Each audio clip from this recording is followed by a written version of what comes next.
In our next chapter, we're going to be looking at economic inequality, and we're going to be focusing on how race impacts people's economic opportunities and life circumstances.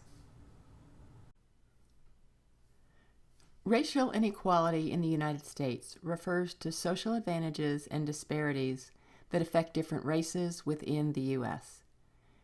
These inequities may be manifested in the distribution of wealth, of power, and life opportunities afforded to people based on their race or their ethnicity, either historic or modern. These can also be seen as a result of historic oppression, inequality of inheritance, or overall prejudice, especially against minority groups. We're going to be considering the issue of economic inequality in this chapter. Economic inequalities are most obviously shown by people's different positions within the economic distribution, whether that be income, pay, or wealth.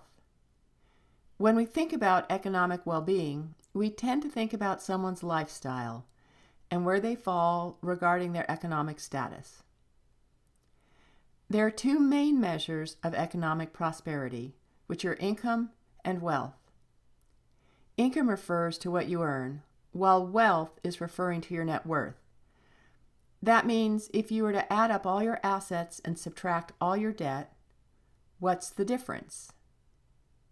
That's your wealth. Be sure you're tracking on this difference when we discuss economic inequality.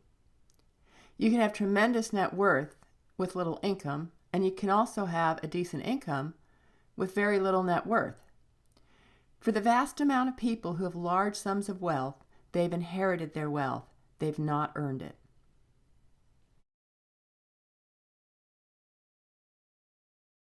With these two important distinctions of economic resources behind us, let's now talk about what economic inequality is. Different groups have different earning power and wealth accumulations. Dominant members of society generally have much greater economic resources, both power and wealth, which allow them to assure that they can stay in power. On the flip side to those who have resources and power, having less economic resources available to oneself, then it becomes harder and harder to gain a toehold in life. This life course of hardship is captured by the term cumulative discrimination, or the systemic discriminatory processes that accumulates bit by bit over the lifetime. I think it's important from a structural perspective to understand how there are many different ways in which society discriminates.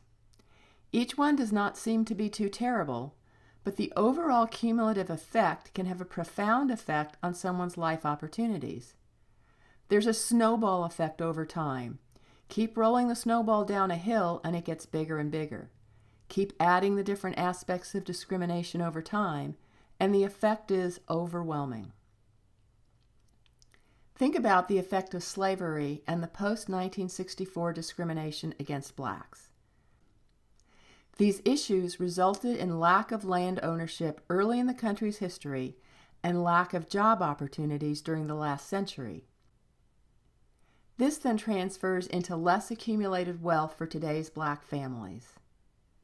Another point about cumulative discrimination that you can think about is lack of training on the job.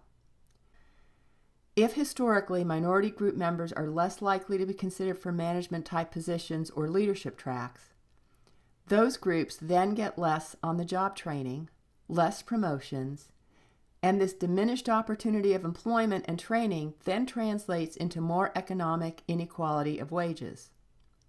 There are compounding and to some extent cyclic effects, meaning that they keep impacting each other over and over.